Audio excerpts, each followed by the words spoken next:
Vamos começar, doutora Patrícia? Vamos. Legal. Então, é uma alegria, uma satisfação imensa estar aqui com vocês hoje. Eu hoje estarei representando a OAB Tatuapé, né, nesse evento grandioso aqui, promovido pela doutora Cleição, onde a palestrante vai ser a doutora Patrícia.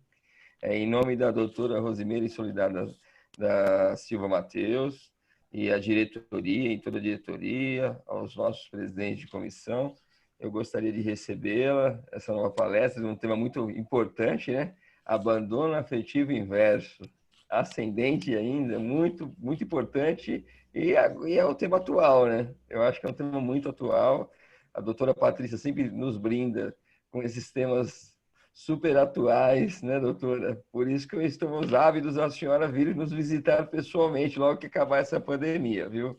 E a doutora Cleição aqui, como sempre, nos honra aí, trazendo excelentes palestrantes, excelentes pessoas nos seus webinars, né? E eu queria agradecer a presença de todos, tá? Todos que estão aqui hoje prestigiando esse evento. Doutora Carla, doutor Jorge Henrique, doutora Rosana Lemos, doutora Nessimeire, doutora Paloma, doutora Juliana Simões, doutora Vicentina, doutora Simone Carriel. E se eu esqueci de alguém, me perdoe. Mas, doutora Neide, lógico, doutora Neide, grande doutora Neide. E a palavra é sua, doutora Cleição. Boa noite a todos. Eu quero agradecer a presença do Dr. Jarbas Rocha Marques, que está aqui nos prestigiando, né? Representando a nossa presidente, a nossa diretoria, a doutora Rosimeire. E quero agradecer a doutora Patrícia Novaes Calmon, por ter aceitado o convite, né, para fazer essa webinar desse assunto tão importante e em voga, que é o abandono afetivo inverso, que colocado aqui entre parênteses, né, ascendentes. E também quero falar um pouquinho, antes de passar a palavra para a doutora Patrícia, eu quero só mencionar aqui o mini currículo, tá? Da nossa palestrante, da nossa convidada especial da noite. E também quero agradecer a todos que estão aqui nos prestigiando. Se tiver alguém que seja de outra OAB, de outra comissão que esteja representando, por favor, coloque no chat, porque tem aqui umas 3 pessoas que eu não conheço, né? Mas aí já passo a conhecer e todos sejam bem-vindos aqui. E também fazer menção, né, da doutora Neide, que está aqui nos prestigiando, que já participou da diretoria, já foi vice-presidente, se eu não me engano, ela falou na gestão 2001, se eu não me engano. Quero dizer para a doutora que é uma honra tê-la aqui conosco e que sempre que puder, a doutora pode estar aqui participando da Comissão de Direito de Família e Sucessões, pode ser colaboradora, porque eu acredito que a doutora tem muito a agregar aqui conosco, né? E a doutora se sinta jovem, porque idade é um aprendizado, né? Então, queira eu também chegar aos meus 80 e poucos anos assim, com essa alegria, né, com essa juventude expressa, com esse sorriso bonito aí no seu rosto. Tá, doutora Neide? E vou ler aqui de nada. E vou ler aqui o mini currículo da nossa convidada, doutora Patrícia Novaes Calmon, advogada especialista em Direito das Famílias, Sucessões e Idoso, mestrando em Direito pela Universidade Federal do Estado do Espírito Santo, mestranda em Direito pela Universidade Federal do Espírito Santo, presidente da Comissão de Adoção e do Idoso do IBDFAM de Espírito Santo. Então, como eu falei, né, o nosso tema abandono afetivo inverso. Essa webinar ela vai ficar gravada e posteriormente ela vai ser colocada, disponibilizada no Facebook, no canal do YouTube, né, doutor Jarbas, Isso da OAB, mesmo, né? isso mesmo. Vai ser muito legal que tem vários webinars aí para ser disponibilizados, vai ser muito jóia. Isso, e a doutora Patrícia também é professora, então É uma aula que vamos aproveitar e vamos deixar as perguntas para o final. Se possível, os colegas coloquem no chat, que aí no final eu ou o doutor Jarbas direcionamos as perguntas para a doutora Patrícia, tá bom?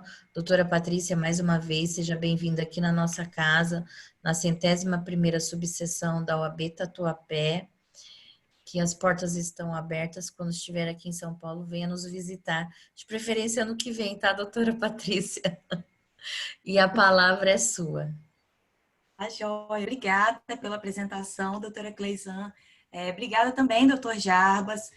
Quero agradecer a todos que estão aí com a gente, né? A doutora Neide, a doutora Carla, a doutora Neucimere, Paloma, Jorge Henrique, Juliana, a doutora Vicentina, Simone, enfim, né? Obrigada a todos que estão aí também. A Rosana, né? Então, primeiro ponto, né? Quero agradecer o convite, né? Mais uma vez, para mim, uma honra enorme estar aqui batendo esse papo com vocês, né? Agora, mais com essa vertente do direito dos idosos, né? Que na primeira vez foi uma vertente do direito das famílias, com o divórcio virtual. Então, agora a gente traz essa vertente do direito dos idosos, mas também muito focado em um assunto muito em voga, né? No direito das famílias também. Porque a gente falar de abandono afetivo, isso é de fato um tema que, obviamente, né, chegou no STJ, circulou aí nas maiores, nos maiores canais, né, de mídias, né, sobre direito e tudo mais. Então, é muito importante a gente falar sobre isso. E existem algumas nuances aí importantes para a gente perceber que, né, de fato, como podemos operacionalizar essa questão do abandono afetivo inverso. Mas é curioso a gente falar, né, que abandono afetivo, né, até porque justamente que eu frisei, coloquei ênfase nesse afetivo. Porque se a gente está falando de direito das famílias, a gente está falando também, né, que o afeto é o principal elo, né, que conjuga esse contexto de família.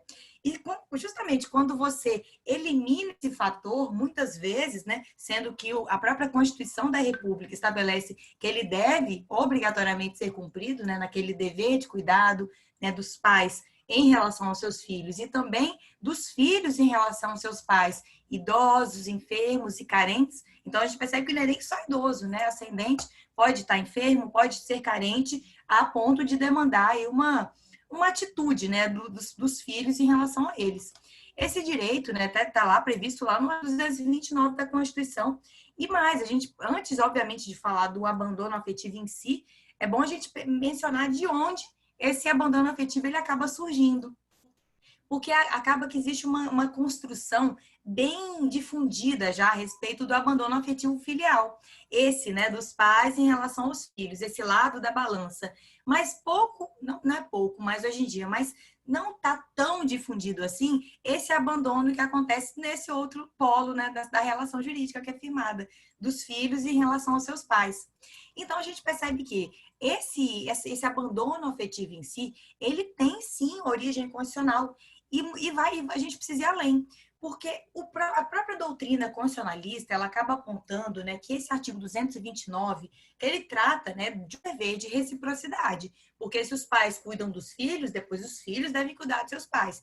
Então, é uma forte reciprocidade nesse contexto. E esse direito, né, esse dever, né, que é extraído desse princípio da reciprocidade, ele pode sim ser considerado um direito fundamental.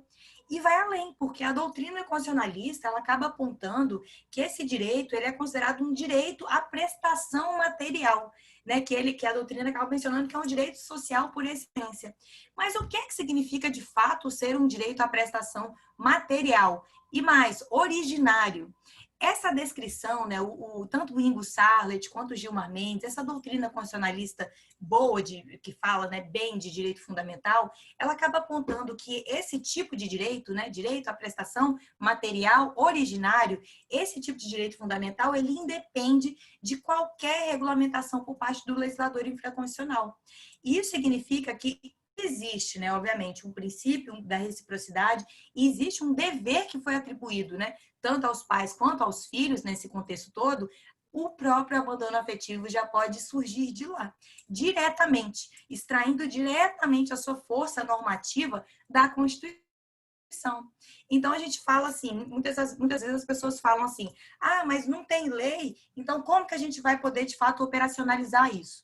Mas, de fato, não precisa de lei, né? Porque temos a nossa Constituição e a própria Constituição, ela atribui o que é denominado, obviamente, de um dever, que quando a gente fala de um dever jurídico, o outro lado da posição é um direito subjetivo. E isso, né, obviamente, pode ocorrer uma violação, essa coisa toda, a ponto de viabilizar uma responsabilização civil. Porque quando a gente está falando de um abandono afetivo, via de regra, a doutrina, né, até mesmo a jurisprudência do STJ, que já julgou esse caso, como a gente vai falar, acaba apontando que se trata de uma responsabilidade civil, né? De algo que acarreta que viabiliza de fato uma indenização por dano moral, né? Nesse contexto todo. Só que vai além, porque muitas vezes a doutrina acaba se esquecendo, né? Não pontuando muito firmemente isso, que o abandono afetivo também é uma forma de violação, uma violência perpetrada contra aquela pessoa. Agora, como a gente está falando das pessoas idosas, a própria integridade psíquica da pessoa idosa tem que ser preservada e qualquer abalo enfim, né, essa integridade psíquica é uma forma de violência. Então, a gente pode perceber que, além de ser uma violência, é também, né, obviamente, uma responsabilidade civil. E quando a gente está falando desse assunto, né, é muito mais importante, no contexto doutrinário, a gente falar do aspecto da responsabilidade civil. E é justamente por isso que a gente precisa apontar critérios, né? O que o STJ acabou pontuando. Eu como a gente está aqui, né, em pessoas que eu acho que são da comissão, né, que gostam talvez de estudar isso, fiquem à vontade, realmente à vontade para poderem também fazer perguntas, né, aqui no chat, ou então, até mesmo se quiser, pode abrir o microfone aí, que a gente pode bater papo, se a doutora Cleison autorizar, né, obviamente. Mas, primeiro ponto, a gente está falando então de abandono. Mas Tá o que é que de autorizado. fato autoriza? Então tá, então certo. Então, se alguém quiser, pode ficar à vontade aí para a gente fazer um bate-papo mesmo aqui, né, nesse sentido. Mas a gente precisa falar de quê, né? Abandono. Existem dois tipos de abandono, clássicos e conhecidos no nosso sistema, né? O abandono material e o abandono afetivo. Via de regra, o abandono material, ele é considerado um crime, enquanto o abandono afetivo é considerado um ato que viabiliza a responsabilidade civil, como eu já disse. Mas lembrando, os dois são sim, de fato, atos de violência contra aquela pessoa, né? Não tem dúvida em relação a isso. E a gente pode perceber que muitas vezes, quando está falando do abandono afetivo de uma forma ampla, né, do Instituto Clássico, esse próprio Instituto Clássico que acabou viabilizando a própria construção do abandono afetivo de pessoas idosas, dos ascendentes, muitas vezes. E aí é por isso que acaba agregando, né, esse qualificativo inverso. Nada mais é do que um abandono afetivo nos mesmos moldes de uma criança e adolescente, com algumas diferenças que a gente vai acabar pontuando, mas inverso, porque você inverte esse lado da relação jurídica em si, né? Nesse princípio da reciprocidade que está lá na Constituição. Mas então, beleza, né? A gente precisa logo pensar que muitas vezes, extraindo lá direto da Constituição, e também sendo um fato que viabiliza a responsabilidade civil, esse fato, obviamente, chegou lá no STJ, né? E o curioso, até 2012, o STJ ele não admitia a responsabilidade civil por abandono afetivo. Porque ele muitas vezes ele confundia, né, esse dever de cuidado que se tem que ter com essa outra pessoa com o dever de amar. Né? O STJ ele acabava mencionando que escapava ao arbítrio do judiciário obrigar alguém a amar ou a manter relacionamento afetivo com outra pessoa. Então, dá para perceber que no próprio conceito lá do julgado, dos julgados que se tinha lá no STJ, já viabilizava para a gente perceber que existia uma identidade conceitual entre amar e cuidar. Só que essa situação acabou se modificando e bastante a partir de 2012, daquele célebre julgado, né, da ministra Nancy Andrighi. Não sei se vocês já ouviram falar, se vocês leram esse julgado, que realmente é bem bacana.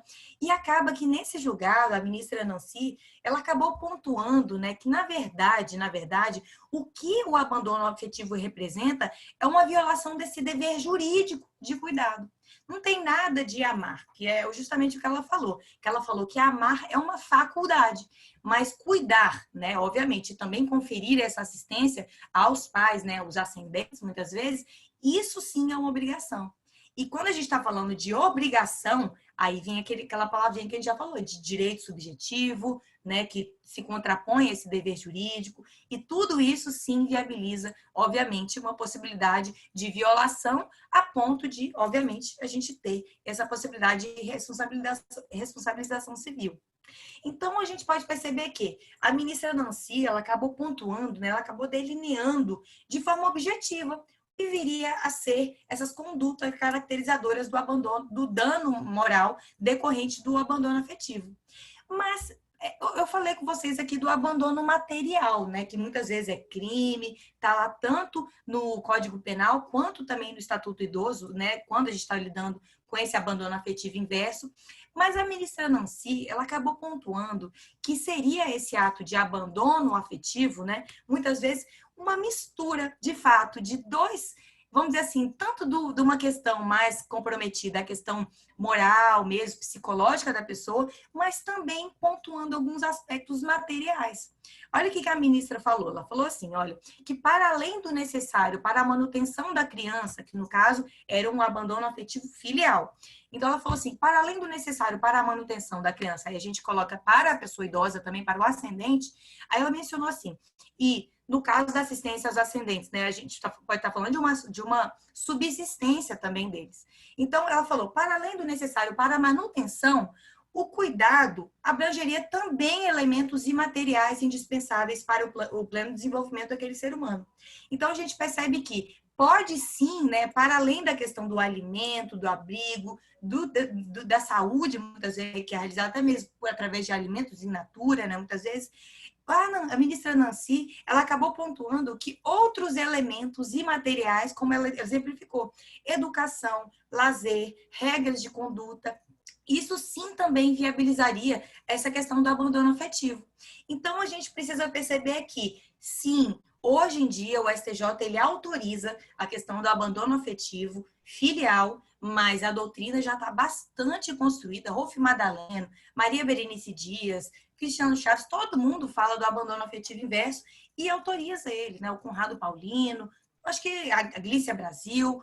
Eu posso só exemplificar aqui com milhões de nomes, né? Porque são pessoas de nome aí, de grande nome, de fato, no nosso cenário brasileiro, e que dizem que pode, sim, ter um abandono afetivo. Mas a gente precisa analisar alguns pontos específicos, né, nessa questão do abandono afetivo em si. Porque quando a gente está falando de um abandono afetivo para fins de viabilizar uma responsabilidade civil, a gente precisa mencionar também do elemento, né, um elemento que dizem que está numa zona cinzenta do direito de família, do direito das famílias, que é a questão da responsabilidade civil no direito de família.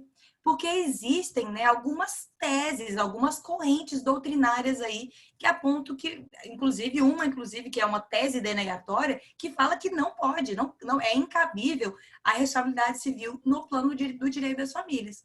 Essa tese, né, vamos começar por ela, né, obviamente que ela é a minoritária, quase que no Brasil pouquíssimas pessoas aderem a essa tese, mas, enfim, né, a gente precisa mencionar que ela existe.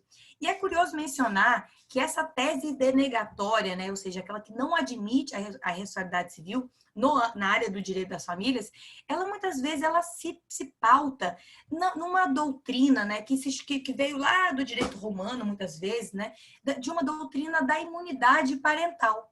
E nesse contexto, a gente pode até, muitas vezes, trazer também para o lado da questão da mulher, né? Muitas vezes, porque sabemos que até pouco tempo atrás, a mulher, ela não tinha tanta capacidade, né, quanto hoje ela tem. Ela estava ali associada, até o CPF dela estava associado ao do seu cônjuge. Então, nesse contexto, é bom a gente falar assim, que essa própria doutrina da imunidade parental, que vem de um adágio romano, que eu não sei falar direitinho, gente, mas é assim, ius vitae nessis que. Esse adágio romano, né, que acabou vigorando num período ali intermediário romano e ainda foi revogado nesse período, mas acabou ainda trazendo reflexos a partir disso, essa doutrina da imunidade parental, ela acabou trazendo, né, uma noção que, por exemplo, né, na questão de pai e filho, a gente está falando da responsabilidade civil no plano do direito das famílias.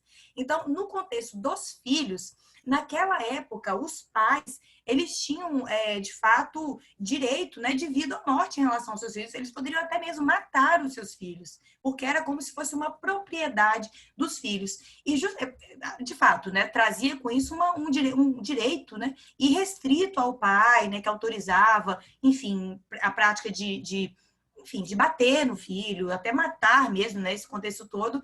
E justamente por isso, né, tem um professor, um advogado americano que se chama Robert Pfeiffer, ele já escreveu, né, e acabou trazendo essa correlação dessa tese denegatória de responsabilidade civil no direito das famílias com esse adágio romano aí, ius vitae nessis que. Mas essa doutrina a gente traz só mesmo para fins históricos, né, essa coisa toda, que aqui no Brasil a doutrina é bem majoritária mesmo nessa tese permissiva, que viabiliza, sim, a responsabilidade civil no direito das famílias. Só que, embora ela seja majoritária nesse sentido mais amplo, né, de tese permissiva, a doutrina ela se controverte num ponto, que é na questão da abrangência dessa responsabilidade. Porque, num primeiro ponto, né, tem uma doutrina que acaba apontando que, vamos pontuar assim, que é uma tese permissiva ampliativa, e a outra é a restritiva, né? Existem duas vertentes aí dessa tese permissiva. Enquanto a primeira fala que apenas o descumprimento daqueles deveres gerais, como, por exemplo, né, os deveres conjugais, parentais, apenas isso já viabilizaria essa indenização, né, já viabilizaria a indenização por dano moral e tudo mais. A tese restritiva já fala que não, que nela só é possível a responsabilidade civil quando existe, de fato, aquelas hipóteses lá do artigo 186 e 187 do Código Civil, ou seja, quando de fato existe um ato ilícito. E é justamente quando, nesse contexto, né, dessa teoria permissiva, essa tese permissiva restritiva, que a gente acaba aplicando aqui para o abandono afetivo. Porque precisa, sim, muitas vezes, demonstrar esse ato ilícito. Né? Não é meramente esse descumprimento de alegar que não cumpriu, né, muitas vezes, esse dever ali, enfim, esse dever parental, muitas vezes, ou nesse contexto, o dever de assistência com o seu pai, que viabilizaria. O ato ilícito, muitas vezes, ele vai ser demonstrado, a gente vai falar daqui a pouquinho os pressupostos, mas o ato ilícito, ele acaba sendo viabilizado, né, muitas vezes por esse descumprimento do dever jurídico, que eu acabei mencionando, né, e com isso, você trazia, né, iria trazer, de fato, essa questão do ato ilícito geral, de modo a viabilizar, sim, a responsabilidade civil e, com isso, né, o dano moral e tudo mais. Então, a gente pode perceber que, só para fechar essa parte, já entrar na parte mais específica do abandono afetivo em si, né? Assim, a gente já pode perceber que, então, independentemente de regulamentação na seara infraconstitucional, pode sim, né, essa questão, esse dever jurídico de assistência aos ascendentes, da mesma forma que os filhos, né, pode sim ser extraído diretamente da Constituição, independe de uma norma, né, de uma lei infraconstitucional dispondo de forma expressa, então pode sim. Parte da doutrina, inclusive, ela acaba falando, né, que essa questão da responsabilidade civil no tocante ao abandono afetivo, ela acarretaria uma patrimonialização de questões existenciais. Bem, eu não acredito nessa tese, né? Muitas vezes as próprias pessoas que levantam essa tese de patrimonialização de questões existenciais, elas apenas jogam isso, mas sem muito aprofundamento. Elas mesmo falam que não aderem a essa perspectiva, né? Porque a gente sabe que se a gente está falando de responsabilidade civil, existe sim outras funções, né? Que não é somente essa questão de reparar, de compensar, né, pecuniariamente a questão que está no jogo. Né? A questão também vai muito além de uma função pedagógica, educativa, até mesmo trazendo uma conscientização social de que aquele ato não pode ser praticado, que ele não é legal e tudo mais. E é curioso pensar que a Gisele Tironaca, né, que é paulista, inclusive, ela é fantástica, né, e ela acaba pontuando, né, nesse contexto de abandono afetivo, ela acaba lembrando um célebre caso daquela atriz Brigitte Bardot. Ela fala, né, que a Brigitte Bardot, ela acabou requerendo uma indenização, né, enfim, tinha ocorrido uma lesão, né, ao seu patrimônio imaterial, né, só a questão do dano moral em si e tudo mais, e ela entrou com uma ação requerendo que houvesse enfim, a condenação daquela pessoa ao pagamento de R$ 1. Imagina, R$ 1.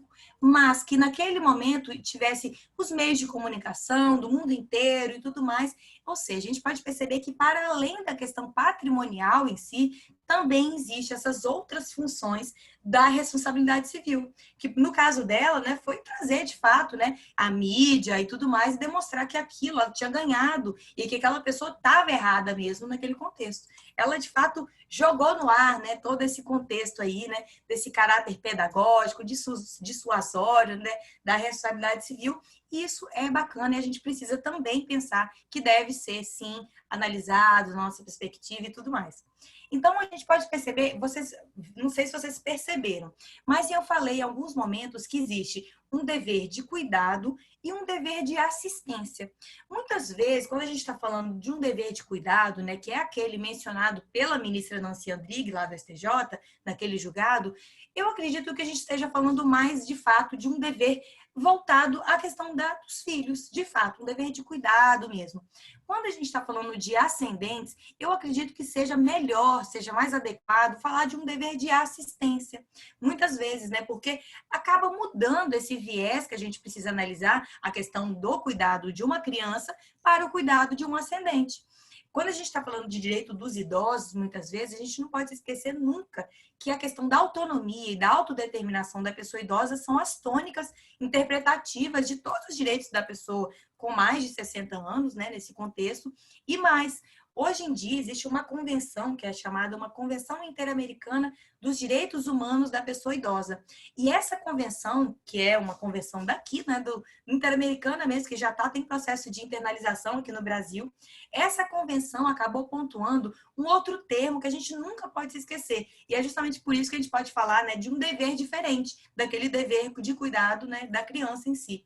Que essa convenção acabou trazendo, que é uma das tônicas interpretativas também, a questão denominada, né, de, entre aspas, envelhecimento ativo e saudável, fecha aspas. Tem esse terminho mesmo, é longo, né?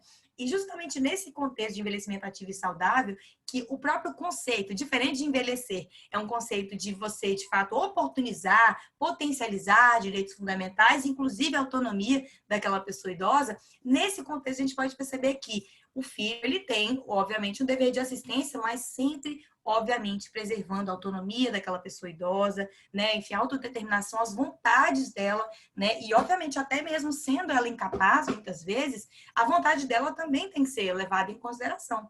Porque a gente sabe que não existe uma causalidade necessária entre idade e incapacidade, de forma alguma. E até mesmo sendo incapaz ainda, que não é nada atrelado só à pessoa idosa, os contextos existenciais da vida dela não levam a nenhum...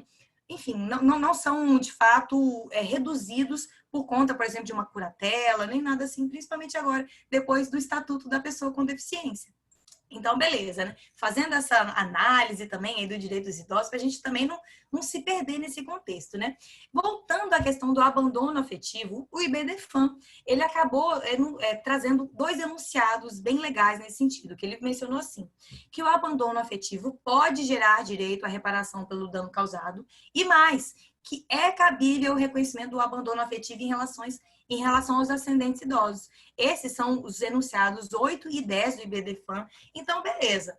Estrutura semelhante, né, a questão do abandono filial. A gente pode perceber que existem algumas nuances distintas também, né? Obviamente, a gente vai acabar pontuando.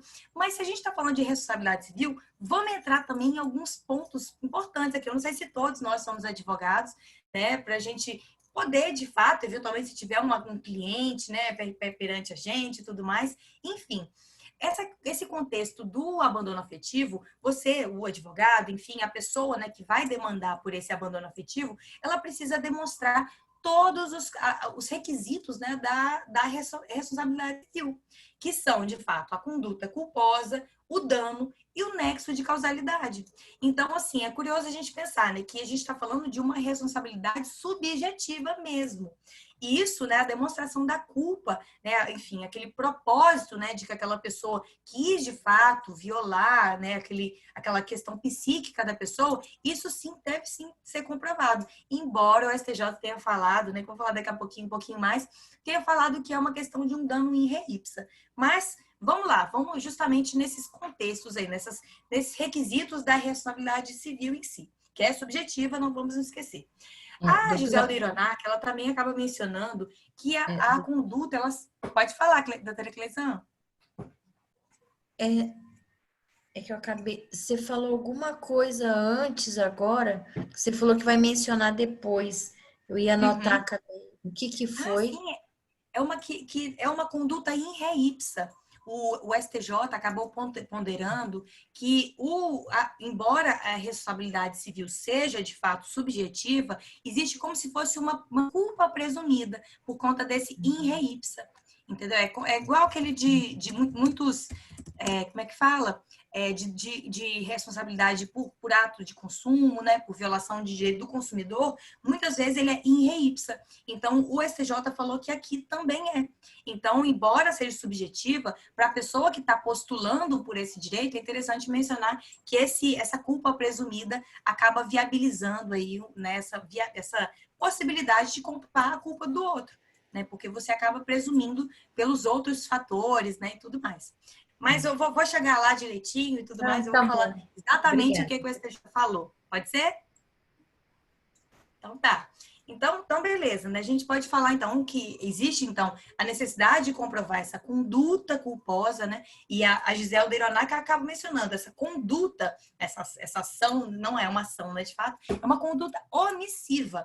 Eu fico me questionando se, de fato, seria possível ou não uma conduta, de fato, comissiva, uma ação mesmo, de fato, que gere esse dano psíquico aí, em razão do abandono afetivo. Se vocês pensarem em alguma coisa, vocês também me falam, né? Porque eu ainda não tenho uma ideia formada, tão bem formada a respeito dessa possibilidade de conduta comissiva. Porque a doutrina toda fala de conduta omissiva. Então, de fato, tem que ter um não fazer, né? Vamos dizer assim. Então, e é curioso mencionar que quando a gente está falando também nesse contexto de pessoas idosas, aquela convenção que eu falei com vocês, a Convenção Interamericana dos Direitos Humanos da Pessoa Idosa, essa convenção, ela conceitua abandono, de fato, como uma falta de ação, deliberado ou não, tal, para atender de maneira integral as necessidades de um idoso. Então, quer dizer, assim, a própria convenção aponta que um abandono é uma omissão. Mas de fato, né, eu me questiono dessa possibilidade de uma conduta, de fato, comissiva, né, um ato mesmo em si, porque pode ser que uma pessoa acabe perpetrando em face do outro, né, condutas, né, de desvalorização em si, além de todo esse contexto de um abandono, você preferir os outros, como no caso que chegou no STJ. O pai, ele preferia nitidamente, fazia tudo em face dos outros filhos que ele tinha, em detrimento da que acabou sendo abandonada. Então, é um questionamento aí para a gente poder pensar aí, né, mais para o futuro e tudo mais. Pois bem, então, em relação ao dano, né, obviamente, a questão do dano, gente, é um negócio que a gente precisa mencionar, e essa questão é muito importante se a gente, eventualmente, um dia chegar a ajuizar uma ação desse tipo. Porque, olha que coisa curiosa, a perícia psicanalítica, para demonstrar que, de fato, esse abandono afetivo causou um dano psicológico, psíquico e tudo mais, né, em face daquela pessoa, é essencial.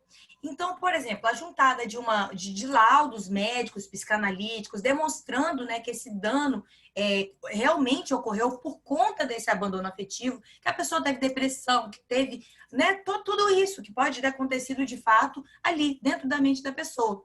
Quando a gente está falando, então, de abandono afetivo, é muito importante a gente ter em mente, né, que a questão do dano em si, ele é comprovado quase que 100% por meio de uma perícia psicanalítica que vai ser realizada em juízo e também, né, pela juntada de laudos médicos psicanalíticos demonstrando isso. Então, assim, é curioso a gente pensar, então, que, beleza, né, o próprio laudo, na semana passada eu estava, inclusive, numa live, né, num Zoom, que era de um psicanalista falando sobre o abandono afetivo. E ele estava falando, né, achei bem interessante mesmo o ponto de vista dele, que ele falou assim, que é muito complicado a gente acabar pontuando, o psicanalista, né? Acabar pontuando que aquele ato, ou seja, o abandono afetivo em si, foi um ato que desencadeou todo aquele abalo psíquico daquela pessoa. Ou seja, que ele foi um fato único e exclusivo que viabilizou aquele dano. Porque a gente sabe, né, que a gente está falando de abandono afetivo, só que, principalmente quando a gente está falando de pessoas idosas, pode ser que uma série de questões, né? Imagina, perder um filho, perder um marido, perder o pai, perder a mãe, perder o emprego. Vários fatores podem ir agregando a esse estado psíquico da pessoa, a ponto de talvez ser muito complicado para o psicanalista apontar que um abandono daquele filho exclusivo foi um fato único. E é curioso a gente pensar que, muitas vezes, né, se o próprio dano, ou seja, o laudo psicanalítico que demonstra tudo isso, seja de difícil comprovação, então, imaginem um nexo de causalidade, que é justamente esse liame que existe entre o dano e essa conduta né, do filho em face do seu pai, do abandono em si. Então, o próprio Caio Mário, ele acaba apontando, né, que o nexo de causalidade é o mais delicado dos elementos de responsabilidade civil.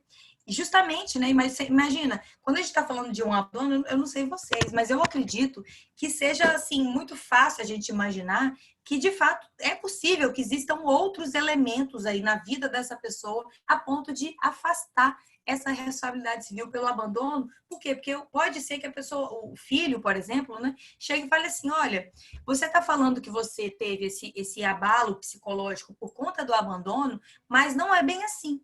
Por quê? Porque você perdeu o seu outro filho, você se divorciou, sei lá. A gente pode apontar vários fatores que qualquer um de nós sabemos que são fatores de sofrimento para qualquer um. Não é algo que para uma ou outra pessoa poderia ter sido. É algo comum, a gente já presume que é algo que foi dolorido. Então, assim, ao longo da vida de uma pessoa, vários fatores vão surgindo, vão acarretando um sofrimento, um dano.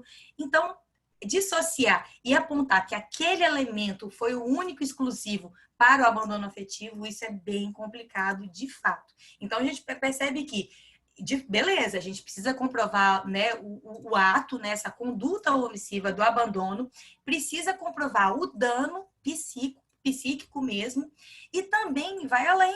A gente precisa comprovar, de fato, esse liame, né, que é justamente o nexo de causalidade. E a gente percebe como que pode ser complicado essa questão da demonstração do abandono afetivo em juízo. Né? Embora não seja impossível, né? Muitas vezes é bastante complicada a caracterização dos requisitos da responsabilidade civil.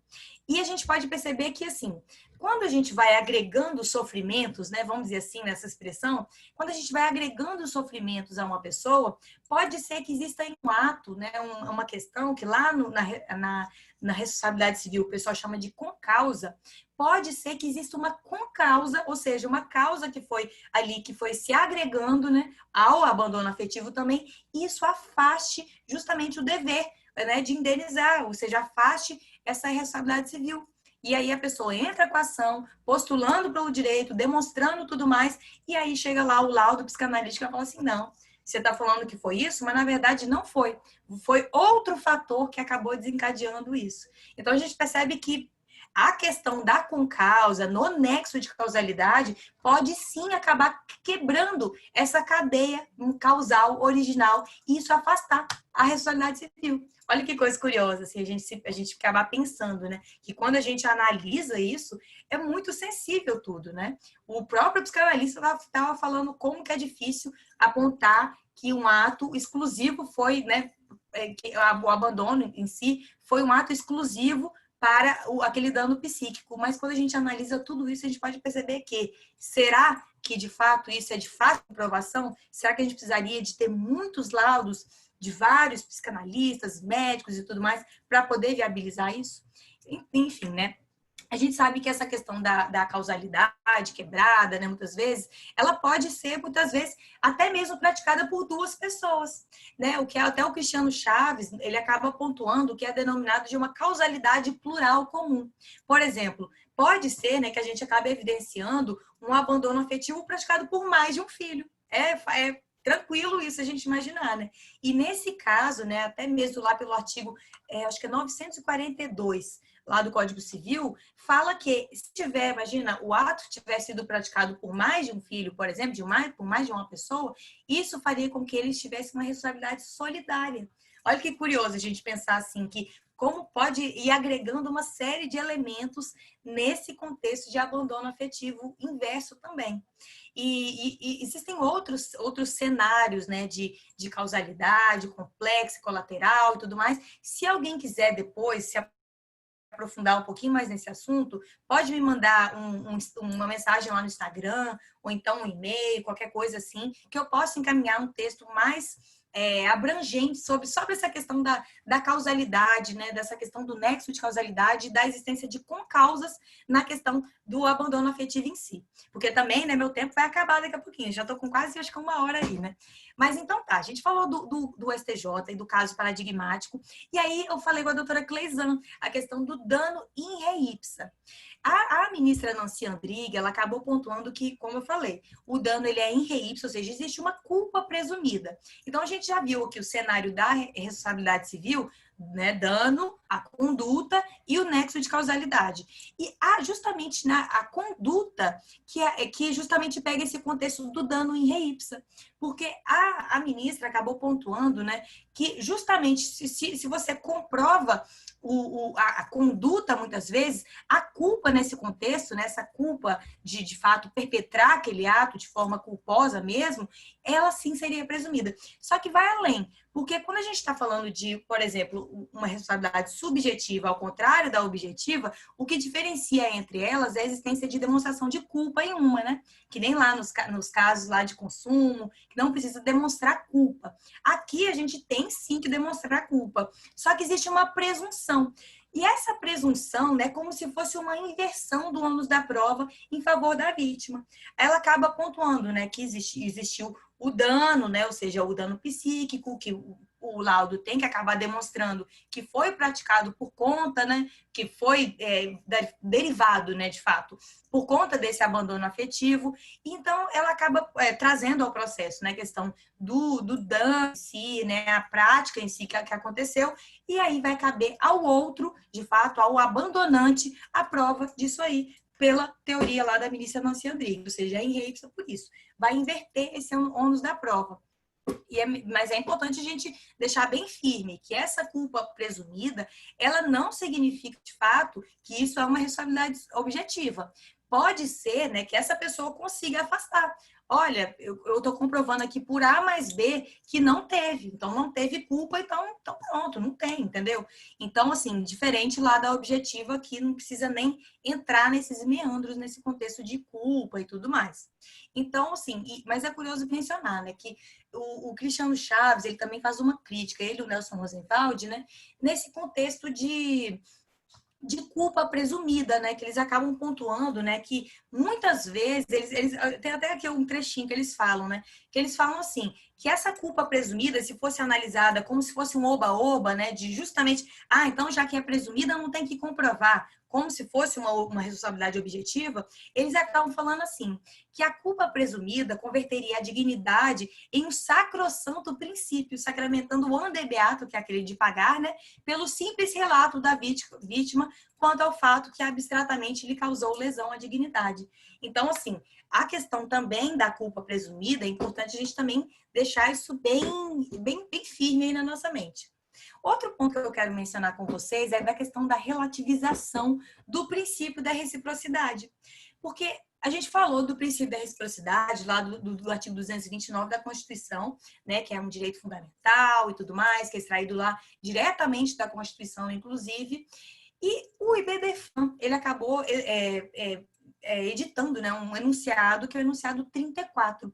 Nesse enunciado, o IBDFAN acabou pontuando que é possível a relativização do princípio da reciprocidade, e aí ele fala acerca da obrigação de prestar alimentos entre pais e filhos nos casos de abandono afetivo e material pelo genitor que pleiteia alimentos, fundado no princípio da solidariedade familiar, que o genitor nunca observou. Eu li o enunciado aqui agora para vocês. Mas o que isso significa? Isso significa que se, por exemplo, um genitor, vamos usar a expressão que está aqui no enunciado, se um genitor, por exemplo, abandonou o seu filho quando era criança, adolescente e tudo mais, e agora esse pai que abandonou, ele agora vem postulando em juízo pela reparação civil desse abandono afetivo, isso sim pode vir a gerar uma relativização do princípio da reciprocidade. E o juiz chegar e falar assim, olha, você não tem esse direito porque você não cumpriu o seu lado da moeda. Então, vamos relativizar esse contexto, né, esse dever jurídico que o seu filho teria, porque você não cumpriu. Então, é curioso a gente pensar que, embora o enunciado ele acaba pontuando sobre a questão da obrigação de alimentos, imagina que até os alimentos, se um pai não pagou ao filho, depois ele também não poderia vir a exigir esses alimentos do filho, a questão vai muito além. Até o Dr. Jones Figueiredo Alves, eu sou fã dele, ele é fantástico, e a doutora Pérola Braga, que ela também é fantástica, os dois, eles acabaram pontuando que ele, na opinião dele, também na minha, eu também concordo com eles, esse enunciado do IBDFAN, que fala apenas de questão de alimentos, também seria possível no contexto do dever jurídico em si, desse dever jurídico ao cuidado ou dever jurídico de assistência, né? Que eu acho que é um nome melhorzinho nesse contexto. Então, olha, como que pode ser mais abrangente ainda do que a mera obrigação de prestar alimentos? Isso significa que todo esse dever de assistência, de um modo muito amplo mesmo, pode estar abrangido nesse contexto da relativização do princípio da reciprocidade. Bacana, né? E é curioso a gente pensar aqui. Existe no contexto lá, quando a gente estuda a questão da responsabilidade civil, existe uma teoria, que é a teoria do tu quoque, que é aquela, né, que fala assim, até tu, Brutus, que nada mais é do que, né, quando uma pessoa pratica um ato ilícito antes, né, e posteriormente busca valer justamente de um ato em conformidade com o direito, essa conduta pode sim ser caracterizada um abuso de direito. Isso, nessa figura do tu-quoque, né, como um abuso de direito, poderia sim, muitas vezes, acabar viabilizando esse afastamento desse dever, né, de indenizar por um dano que foi praticado pelo abandono afetivo. Essa parte eu acho tão assim bacana que eu fico pensando assim, nossa, como que o direito ele é rico, né? Porque imagina, se uma pessoa abandonou, muitas vezes a gente pensa assim, no nosso senso coletivo, né? Muitas vezes o senso comum mesmo, né? Poxa, se você abandonou, agora você vai querer justamente, né, um ato em conformidade com o direito, algo que você não fez. Então, eu acho que é muito bacana a gente pensar que essa questão do tu-quoque, né, da relativização do princípio da reciprocidade, num sentido mais amplo mesmo, a abranger todos esses deveres de assistência, de cuidado e tudo mais, tudo isso pode ser fruto, né, eu acho que de debates que vão ser aí a tônica do futuro, da jurisprudência e tudo mais, porque a gente sabe que a gente está vivendo, né, a gente está numa sociedade que está envelhecendo, que tem muita qualidade de vida ao envelhecer, mas pode não ter, por exemplo, qualidade de sustento, né, condições de sustento, a ponto de demandar, muitas vezes, a questão dos alimentos, né, nesse contexto, e também a demandar uma atenção especial no aspecto afetivo também dos seus filhos, né? Ou seja, se você tem filhos e você está vivendo aí bastante tempo e seus filhos também estão envelhecendo, eles também têm que te dar esse apoio imaterial nesse contexto aí, além do material, né, em relação aos alimentos em si. Um outro ponto que eu gostaria de falar com vocês, já quase me dirigindo ao fim aqui, porque eu acho que vai dar 1 hora certinho que eu comecei, seria a questão da prescrição. Porque quando a gente analisa a prescrição, a jurisprudência, tem vários tribunais estaduais, né, inclusive, que eles já acabam pontuando que quando a gente está diante de um abandono afetivo filial, Via de regra, a prescrição, que será de 3 anos, né, que é aquela mesma prescrição lá de reparação civil do Código Civil, essa prescrição, ela vai começar com a maioridade da criança, do adolescente, né, na verdade. Então, vamos combinar assim, que o abandono afetivo de crianças e adolescentes é muito mais fácil, muitas vezes, você acabar configurando. Porque aquela criança e adolescente, né, ela vai ter, de fato, 18 anos para poder maturar aquele conflito adequadamente e, com isso, tomar a decisão. Vou entrar com uma ação postulando por reparação civil. E ela ainda vai ter 3 anos a partir disso, da maioridade. Porque a gente sabe que, hoje em dia, né, ela é absolutamente incapaz até os 16 anos. Só que, entre os 16 e 18, ela ainda está sob o poder familiar. E por isso que não corre a prescrição até os 18 anos. Né? Surge aquela hipótese lá do 200... qual artigo, gente? 206? Acho que é 206. Depois eu passo para vocês o artigo direitinho, se vocês quiserem. Então, surge, né, a possibilidade de você, apenas com a maioridade, entrar quando a gente está falando de abandono afetivo filial. Mas pensem comigo que coisa curiosa aqui.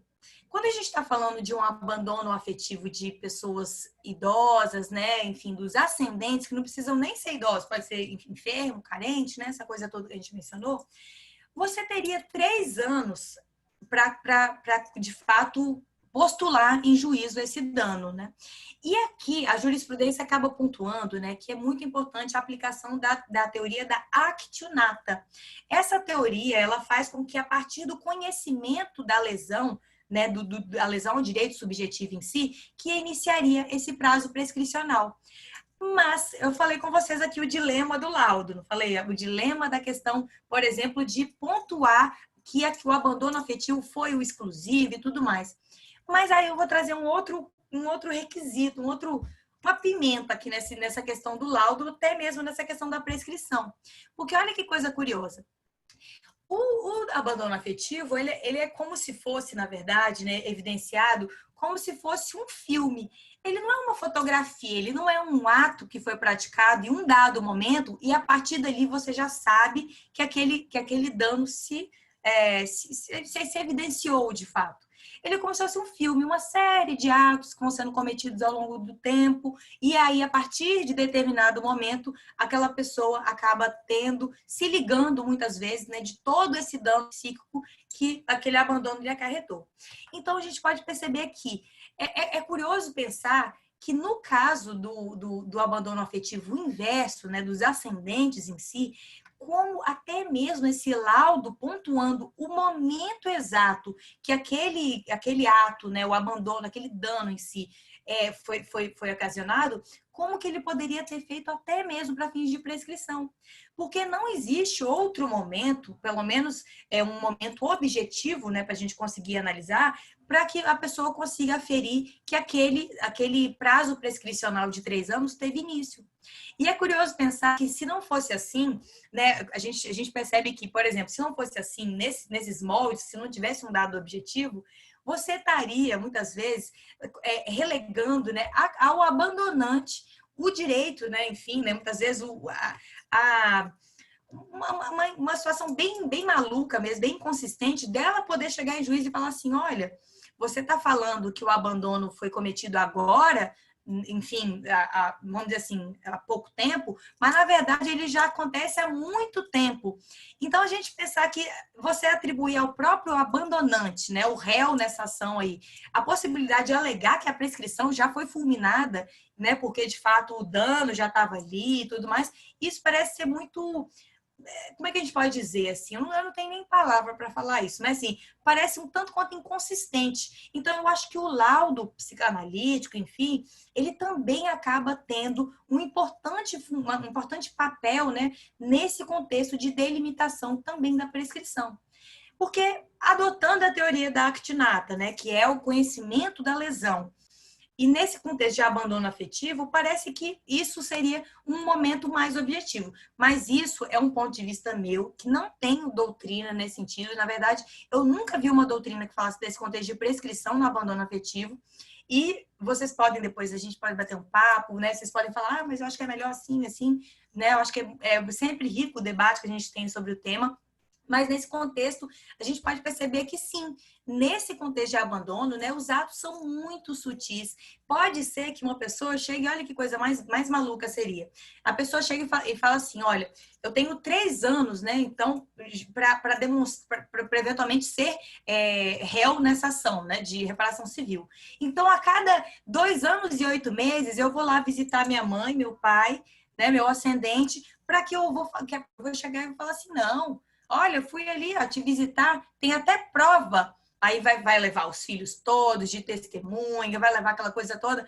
Olha como é que é uma situação muito inconsistente que a gente acaba deixando na mão de uma pessoa, né, da outra pessoa ali, dessa relação jurídica, enfim, né, na mão dela, justamente esse contexto de prescrição e tudo mais, que poderia fulminar o direito daquela pessoa que está ali em juízo demandando por essa reparação civil. Então, a gente pode perceber que sim, nessa questão da prescrição também tem uma importante função, né, obviamente, nesse contexto do abandono afetivo. A questão das concausas é uma questão muito sutil também, né? Então, como a gente percebe como o direito, de fato, ele tem muitas interferências com esse contexto da psicanálise mesmo, né? A gente assistir muitas vezes as palestras de psicanalistas e tudo mais, como isso agrega ao nosso próprio conhecimento do que aqui do direito. Por fim, só falo aqui, né, que muitas vezes o Rodrigo da Cunha Pereira, ele acaba apontando que é possível também a aplicação da teoria da perda de uma chance, né?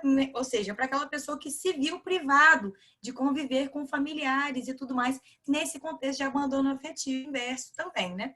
Então, eu vou ficando por aqui. Agradeço a presença aí de vocês, todos que estão aí, a Tamires, a Simone, a Rosana, a Paloma, Nesse Meire, o doutor Jarbas, né? A doutora Neide, a doutora Carla, todos que estão aí. Obrigada, pessoal. E vamos ficar aqui para debate. Tem muitos pontos aí nebulosos que a gente precisa debater, trazer isso, de fato, enfim, né? Para debate mesmo, que eu acho que sempre enriquece. Então, obrigada mesmo pelo convite. Passo a palavra para a doutora Cleizan. Muito obrigada pela explanação, doutora Patrícia Novaes. Foi, assim, muito claro. É claro, assim, tem várias perguntas aqui no chat, eu vou falar, tá? E, assim, é um assunto que dá para falar bem mais, né? E outra coisa, eu queria fazer uma pergunta também para a doutora. Eu nunca fiz uma ação sobre abandono afetivo, mas eu agora, recentemente, fui contratada para fazer uma ação sobre abandono afetivo. E, assim, já aproveitando, nesse caso, a pessoa quer uma investigação de paternidade para depois ingressar com a ação de abandono afetivo. Só que ela me fez uma pergunta que eu não soube responder. Eu falei, eu vou te responder daqui 48 horas, já aproveitando. Qual foi a pergunta da minha cliente? Ela falou o seguinte, doutora, eu tenho certeza que ele é meu pai, minha mãe falou e tudo. O teste, né, de DNA dando positivo, eu posso ter o nome do meu genitor na certidão de nascimento, mas eu não quero o nome dele no meu nome. Não quero acrescentar o sobrenome dele. Sem na hora, eu falei que eu acreditava que poderia, mas que eu iria verificar. Porque assim, ela ia ter a filiação na certidão de nascimento, o nome do pai, dos avós, mas ela não queria o sobrenome, não queria acrescentar o sobrenome do pai, né? Porque, tipo assim, eu acho que seria tipo uma punição para ele, entendeu? Você é meu pai, você tá na minha certidão, mas eu não quero o seu nome. Eu entendi isso, pela conversa, eu entendi que era uma punição. E eu queria saber se a doutora sabe me informar se existe essa possibilidade, ou ela é obrigada a acrescentar o nome o sobrenome do pai, caso o exame se confirme. Nossa, Cleisan, que pergunta fantástica. Fantástica, fantástica, fantástica. Tem 2 pontos, inclusive, para a gente abordar. A própria, enfim, a doutrina, né, acaba pontuando que a ação de reconhecimento de paternidade, né, essa ação, ela tem natureza declaratória. E aí, por isso, ela teria eficácia, né, ex tunc, ou seja, ela acaba retroagindo de fato. E por isso, até mesmo, na verdade, foi o Tribunal de Justiça de São Paulo e acabou entendendo, né, eu tenho até aqui o número do julgado, o Tribunal de Justiça de São Paulo acabou conhecendo que, de fato, né, seria o início da ação, né? Mas, ou seja, o prazo, né, de prescrição para poder, de fato, postular em juízo essa questão. Só que olha que coisa curiosa, isso, assim, traria em si uma incongruência sistêmica terrível, porque pode ser que a ação tenha demorado mais de 3 anos, aí quando tivesse, de fato, reconhecido, já não teria mais direito de fazer esse pedido, né, em juízo de reparação civil. Então, é justamente por isso, né, outros tribunais, até o tribunal aqui do Espírito Santo, acabou considerando que não, que essa teoria da actionata, né, para fins de viabilizar a responsabilidade civil, no caso de ainda necessidade de ajuizamento de uma ação de reconhecimento de paternidade, é a data do trânsito em julgado. Então, a partir do trânsito em julgado da questão enfim, do reconhecimento da paternidade em si, que teria essa questão dos 3 anos, né, para poder entrar com essa ação de reparação civil. E outra coisa que você falou, fantástica, né, essa questão do nome. Porque quando a gente está falando de nome, né, muitas vezes, e da questão da paternidade, é importante a gente dissociar 2 coisas. Porque a questão do nome, ele traz consigo, assim, implícita, né, enfim, dentro mesmo do próprio conteúdo em si do nome, a questão da dignidade, do respeito enfim, a próprio direito de personalidade daquela pessoa.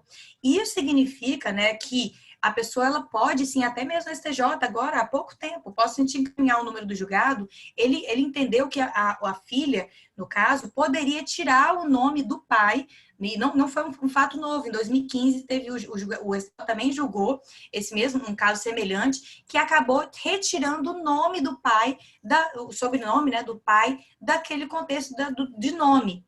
Só que isso não fez com que tivesse uma exclusão da paternidade, foi uma exclusão do nome, porque o nome acarretava uma violação à dignidade da pessoa e aquela coisa toda. Então, a gente precisa dissociar. Pode sim, eu te encaminho o número dos julgados, se você precisar, mas é bem fácil de encontrar, porque é algo que foi bem noticiado, agora vai ter pouco tempo. Não tem muito tempo, não. Essa questão teve até um caso de Ana Luísa, né? Que parece que o Ana foi o nome dado pelo pai, e ela queria ser conhecida como Luísa. E aí você percebe que até o primeiro nome, né? O prenome, ele pode sim ser alterado, porque pode violar a questão da dignidade. Obviamente, tem que ver essa questão de se houve uma alteração de nome posteriormente, que não é o seu caso, né? Que deveria só ocorrer a inclusão, mas se até mesmo no caso de exclusão, tem que ver a questão de, por exemplo, fraude a terceiros, né? Toda essa questão que pode ser que você acabe, enfim, né? Como é que pode fazer assim? Mas repercutindo na esfera de terceiros, credores, nessa coisa toda. Mas no caso só de incluir, eu acho que, assim, na minha opinião, eu posso encaminhar o STJ, posso te encaminhar também alguns outros julgados que eu encontro e tudo mais. Na minha opinião, não faz diferença nenhuma, que uma coisa é paternidade, a outra questão é a questão do nome. Então, se fere a dignidade dela, se ela não quer, se foi um caso de abandono afetivo ainda, né, que imagina, se né, ela inclusive chegou até você para postular essa questão, eu acho que não tem jeito, né, o judiciário tem que reconhecer a paternidade, mas não agregar um nome que só vai trazer prejuízo, mais prejuízo ainda à questão psicológica dela. Então, acho que eu respondi? Respondeu. Eu achei bem interessante, né, dela querer a inclusão na certidão de nascimento, mas não quer o nome. Por quê? Ela fala que ele sempre soube que ela era filha. O tanto é que ela até conhece a família, os irmãos, mas quando ela falava para ele fazer o reconhecimento, ele se esquivava. E nunca deu carinho, nada. Sabia, mas assim, nunca procurou, entendeu? Se ela não procurasse, então, legal. Isso é porque assim, né? foi assim, eu falei, poxa, a maioria quer o nome, o problema é o nome, é o sobrenome, é o patronímio que eles querem. E essa não, achei super interessante. Tem algumas perguntas aqui, doutora Mas Patrícia. só para pontuar uma questão adicional, porque é curioso que, nesse caso, né, imagina, você ter o reconhecimento da paternidade.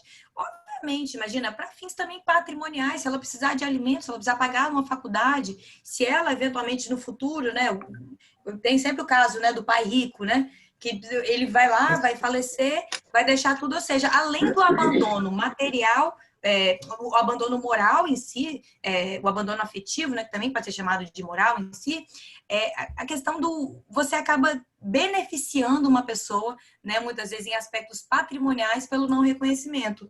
Então, assim, o Carlos Alberto Gonçalves, ele acaba pontuando que a questão de reconhecimento tardio e até mesmo a adoção de maiores de idade, isso não poderia ocorrer, que ele diz que sempre ele acaba pontuando, né, outros doutrinadores também, que via de regra isso se pauta em questões patrimoniais.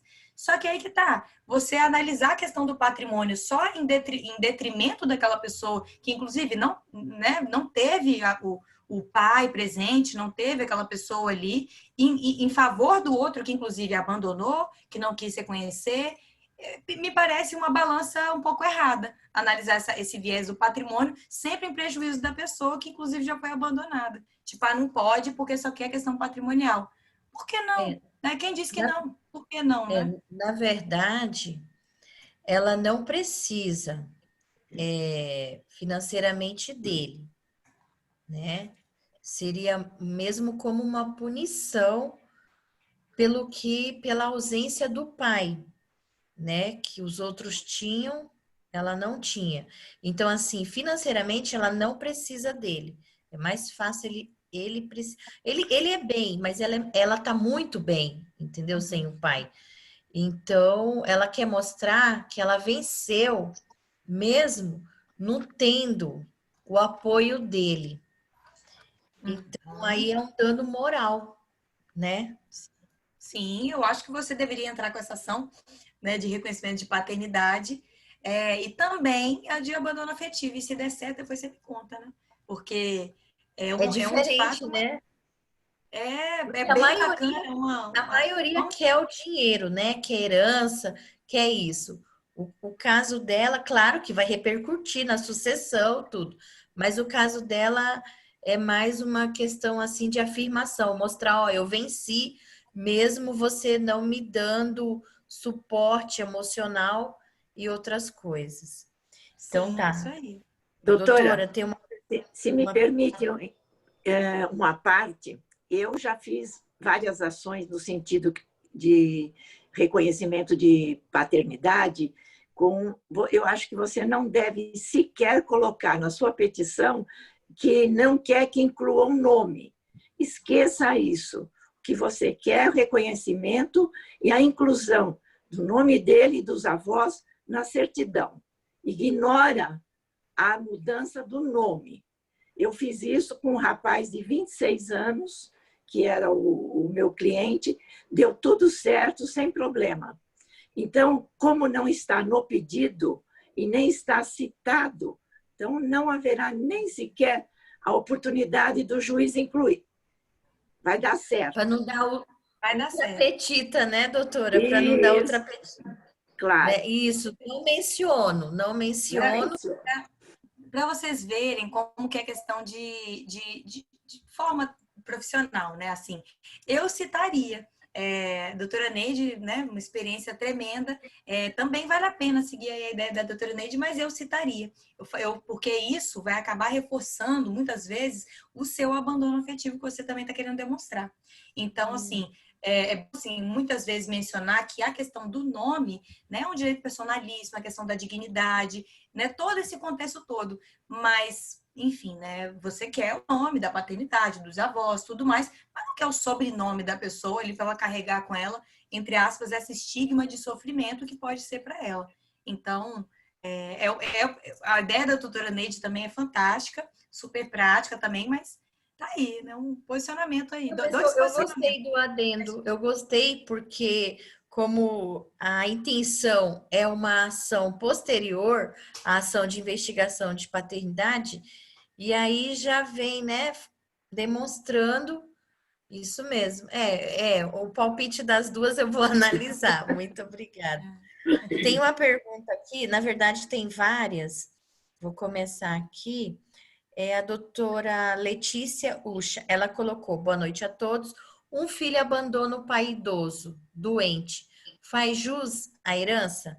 Aí já tem uma outra ação, né, que tem que ingressar para poder não fazer jus à herança. Mas pode falar, doutora Patrícia. Primeiro, quero mandar um beijo para a Letícia. Letícia é uma advogada fantástica. Letícia, a questão da herança, né? E é uma questão do abandono afetivo e herança, né? Existe um projeto de lei, que é o PL 3145 de 2015. Esse PL, ele visa ampliar as hipóteses de deserdação por abandono afetivo também. Mas vai além, porque tem um livro do IBDFAM, aqui, é esse livro aqui, ó, tá até fácil de pegar.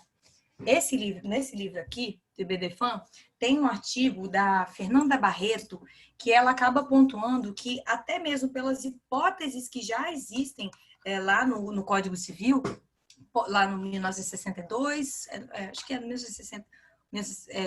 1963, acredito. Ela acaba pontuando que, naquele contexto que fala assim, que lá no dispositivo fala assim, desamparo do filho ou neto com deficiência mental ou grave enfermidade.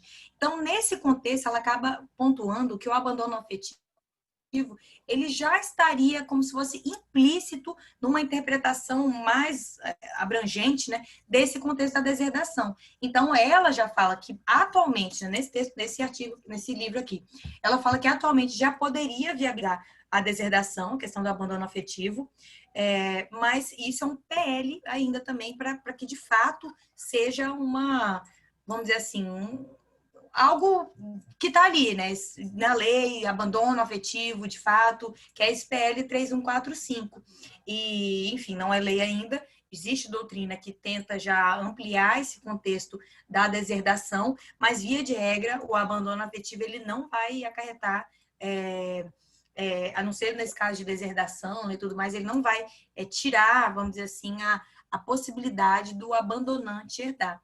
Isso é uma pena, né? Assim que a gente fala assim, nossa, essa questão patrimonial, ela acaba sendo tão, como é que a gente pode dizer, tão prejudicial para aquela pessoa, enfim, né? Não prejudicial, benéfica, né? Muitas vezes para a pessoa que está perpetrando o mal naquele contexto ali, né? Mas, enfim, a gente sabe que as coisas são assim e existe esse projeto de lei, existe a doutrina, mas, via de regra, não tem tanta repercussão. Eu fiz uma live com o Dr. Jones Figueiredo Alves, ele acabou pontuando que ele já presenciou um caso de um juiz do norte do país que ele reconheceu, tinha um caso de abandono afetivo, e ele acabou pontuando que o juiz, ele não reconheceu o direito sucessório à pessoa. Mas, assim, foi um caso particular que ele apontou, eu não vejo muito fundamento jurídico para isso, né? Porque acaba que, no caso que ele estava me contando lá na live, o juiz ele determinou que o valor, né, que, enfim, aquela pessoa tinha, aquela pessoa que faleceu, fosse dirigido, né, à entidade lá, enfim, que ela viveu por muito tempo, né? Enfim, um ILPI, né? Uma instituição de longa permanência de idosos, os famosos antigos asilos, né? Então, acabou dirigindo o valor para lá, mas eu não entendo muito bem esse respaldo jurídico para isso. Mas ele diz que já teve um caso lá no norte do país. Se alguém quiser, tá lá no meu Instagram, a live com o Dr. Jones, ele falou isso. Então, tá aí também um ponto para a gente, né? Doutora Patrícia, qual mesmo o seu Instagram? Meu Instagram é Patrícia Novaes Calmon, tudo junto. Eu vou escrever aqui. Eu já tô colocando aqui. Eu coloquei privado. Aí, isso. Tô mandando privado aqui para Rosana. A Rosana, acho que eu cliquei nela. Aí eu tava mandando mensagens privadas para ela. Tá. Mais uma pergunta aqui. Da doutora Vicentina Cipelli. Ela é presidente da Comissão Ação Social, está aqui nos prestigiando. A pergunta da doutora Tina: de que forma se comprova o abandono afetivo? Bem, Tem então, várias formas, né? Testemunhal pode ser uma, né, doutora? eu acho que pode, mas via de regra, a doutrina fala que a comprovação em si, ela acaba sendo representada por meio do laudo psicanalítico, né? Então, porque você tem que demonstrar o dano psicológico, psíquico, né? Não é só o abandono em si. Tudo bem que a testemunha, tudo isso, pode ser muito boa para acabar demonstrando a conduta, né? Enfim, a omissiva, né? Que aquele pai nunca ligou para aquele filho, ou aquele filho nunca ligou para aquele pai. Então, acho que a testemunha, ou qualquer prova, né, pode ser muito bom para demonstrar esse requisito da responsabilidade civil. Mas a questão do dano em si é o laudo psicanalítico mesmo, e a perícia, né, muitas vezes em juízo, que acaba demonstrando mesmo, de acordo com a doutrina. Isso, muito bem. Tem aqui outra pergunta. Só falando aqui, tá, pro pessoal, que eu esqueci de comentar no início, mas eu coloquei aqui no chat. Que vai ter o certificado digital da webinar, tá? Certificado digital pela OAB. Então, eu preciso que quem está participando coloque o nome completo e o e-mail. Várias pessoas já colocaram, eu já anotei, tá? É como eu não mencionei no início, estou mencionando agora. Tem a pergunta aqui. Perguntaram qual foi a convenção que a doutora falou. É a Convenção Interamericana sobre Proteção dos Direitos Humanos dos Idosos? Foi essa que a doutora falou? Isso, que é também conhecida como Convenção Interamericana dos Direitos Humanos da Pessoa Idosa. É um nome longuinho, né? Mas, enfim, Tá aí, certo. Convenção Interamericana. Tem uma pergunta aqui. Existe o abandono afetivo dos avós? A doutora Vicentina também fez essa pergunta. Tá aí, bom questionamento, hein, doutora Vicentina? Porque, via de regra, né? E aí, Letícia, e aí, doutora Cleição, e aí, doutora Neide, doutora Simone, e aí, pode, não Existe, pode? Eu claro, acredito que sim, né? claro. Porque a árvore genealógica vai subindo, né? Eu acredito que sim. Como eu falei, eu não tive nenhuma. O negócio todo, o negócio Principalmente todo é que a gente porque pode atualmente falar. nós temos muitas avós que criam os netos e depois elas Isso, tá sofrem um cheio. abandono afetivo. É. Isso É, mesmo. é verdade. Inclusive, né, é curioso a gente pensar nesse ponto aí, né, porque hoje em dia a gente fala muito de avosidade, né, dessa questão dos avós, né, de fato a questão em si do direito dos avós também tá em voga aí no nosso direito. Mas da mesma forma que, por exemplo, a gente não fala do abandono afetivo de crianças, né, por exemplo, de crianças também em relação aos avós, né, porque via de regra cabe aos pais o dever de cuidado, nesse contexto eu não sei se competiria, né, muitas vezes a gente falar também inverso, né, eu não sei, dos netos, né, enfim. Será que vocês acham? Vocês acham que é viável? Dos netos, abandono afetivo em face dos avós? E, na verdade, o avô postular em juízo a reparação civil porque os netos acabaram abandonando também. Porque, Ah, né, é. porque a própria Constituição ela acabou pontuando, né, que os pais têm esse dever jurídico em relação aos E filhos e os filhos têm em relação aos pais.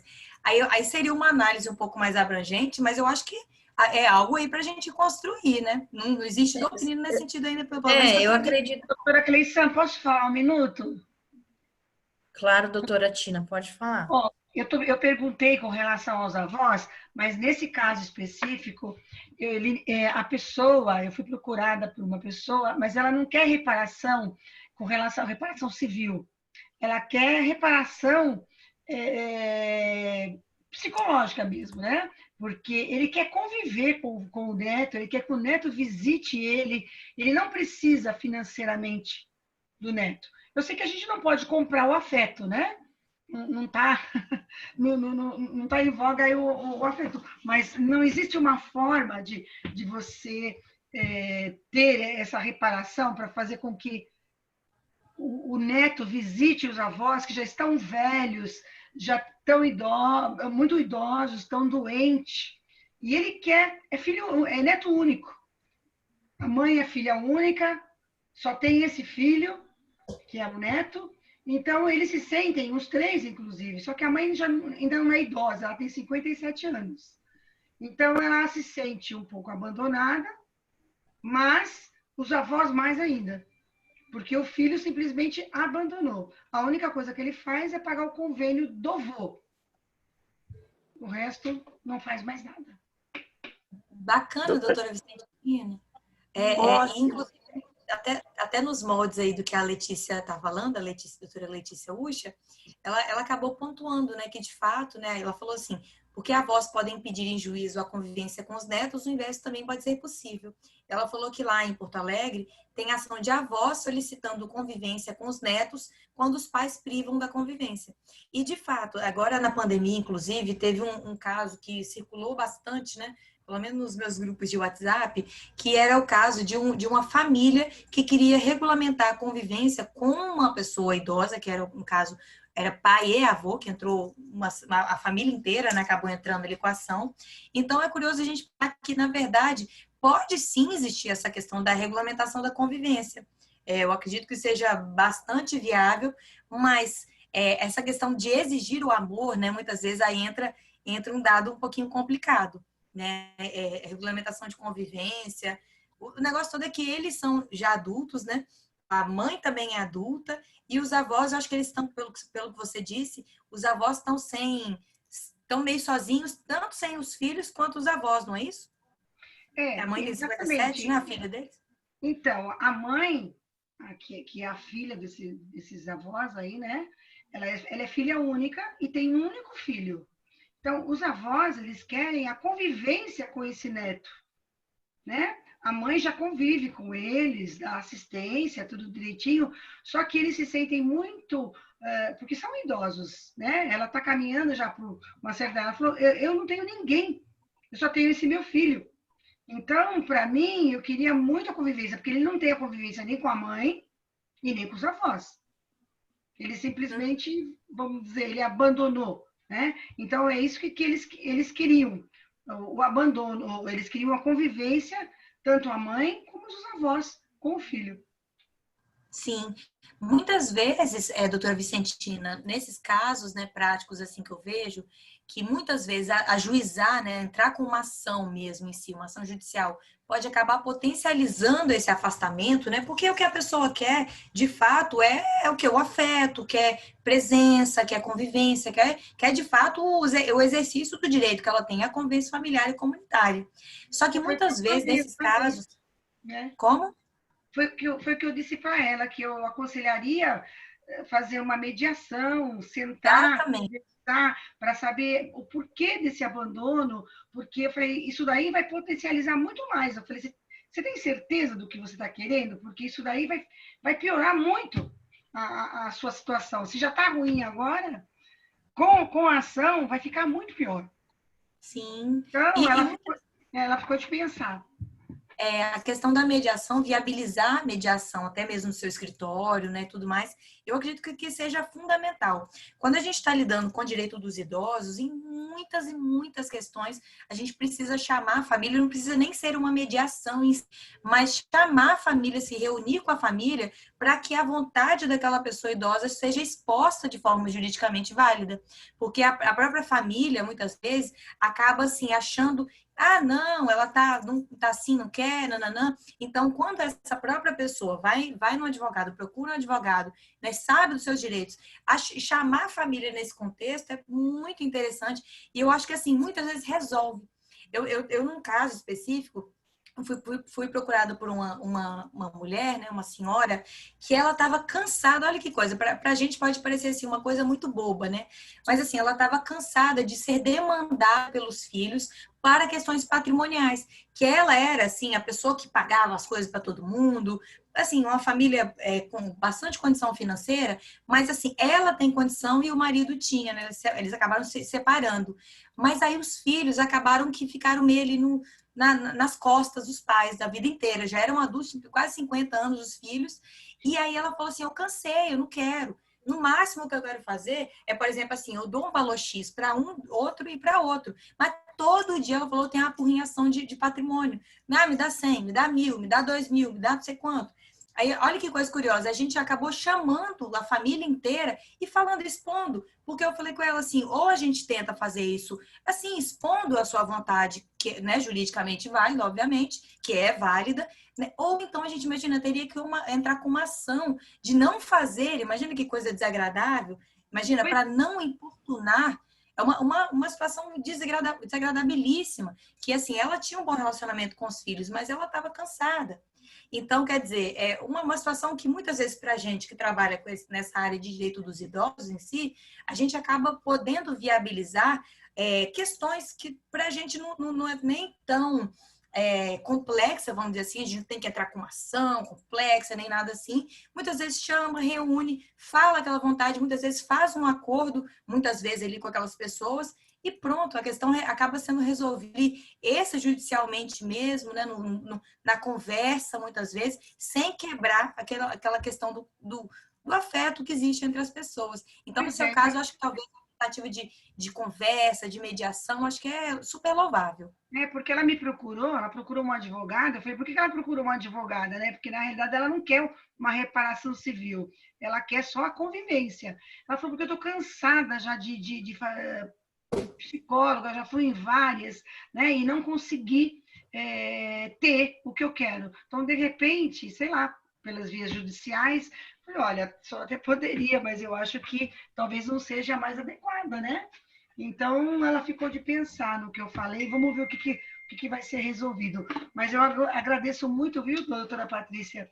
Foi muito enriquecedora a sua palestra, me ajudou e muito. Eu que agradeço, doutora Vicentina. Tem mais uma pergunta aqui da doutora Letícia.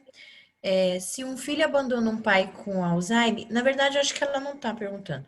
Se um filho abandona um pai com Alzheimer, ele não deu causa à doença, mas sua ausência trouxe muita tristeza ao idoso. Ela está falando que o pai, né, tem Alzheimer, o ascendente, que a doença não foi derivada da tristeza. Nós não sabemos, né? Essa doença ainda está em pesquisa e tudo. Sim. Ela está falando se cabe o abandono afetivo. Aí, nesse caso aqui, se o filho não deu causa, mas pelo que eu vi, a ausência do filho traz tristeza ao idoso. Então, não deixa de ser um abandono, porque se é ausência, é porque ele não visita o pai, né? E se o pai está doente, ele acaba ficando mais, não tem assistência. Eu acredito que cabe. Agora, doutora, sabe o que eu queria falar? A respeito do filho, eu não sei, que se eu não falo na hora eu esqueço. Eu vi aí, eu acho que não cabe, quando você entra, por exemplo, dos netos, os netos não estão dando atenção, os avós teriam que primeiro pedir essa responsabilidade dos filhos, né? Aí, de repente, se os filhos já faleceram e ficaram os netos, pode pular esse degrau ou não? E também aqui, uma colega falou, porque tem muita coisa, eu acabo... Ela falou o seguinte, se pode pedir, você pode entrar com uma ação avoenga de convivência com os netos, né? Os avós podem pedir o direito da visitação, porque os avós acabam sendo visita mesmo. Convivências são os genitores, né? Então, ela acredita, eu acho que foi a Letícia que colocou, acredita que também que pode ser o inverso. Só que, como vocês já mencionaram, se a pessoa não gosta, pode potencializar. Fica muito difícil, né? Se eu te amo, mas você não me ama, e assim, o que eu tô falando de família, eu não sei.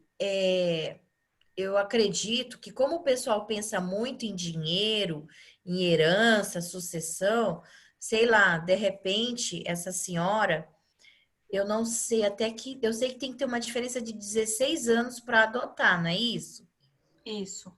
Se ela adotasse uma criança, ela poderia adotar uma criança, já que ela está faltando esse preenchimento, tudo bem, que não é sangue, mas o amor eu acho que é muito mais do que laços hereditários, do que sangue, né? Então eu acredito que a partir do momento houvesse essa conversa ou essa pretensão de uma adoção da avó, eu acredito que a outra parte iria ficar incomodada. Não por causa do afeto, já que eles não dão mesmo, mas já pensando no financeiro, na sucessão. Porque se você adota, são direitos iguais.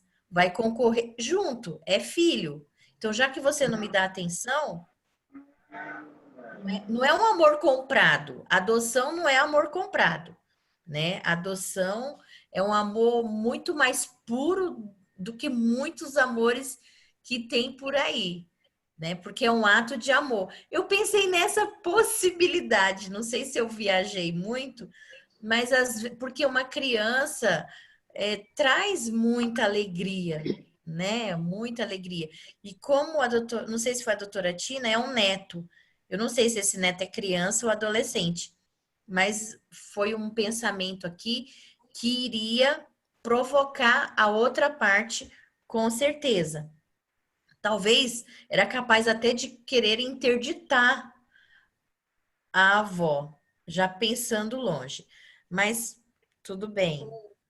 Nesse ponto da adoção, existe, né, de fato, alguma jurisprudência, né, mencionando que, negando, né, na verdade, a questão da adoção de pessoas com idade muito avançadas.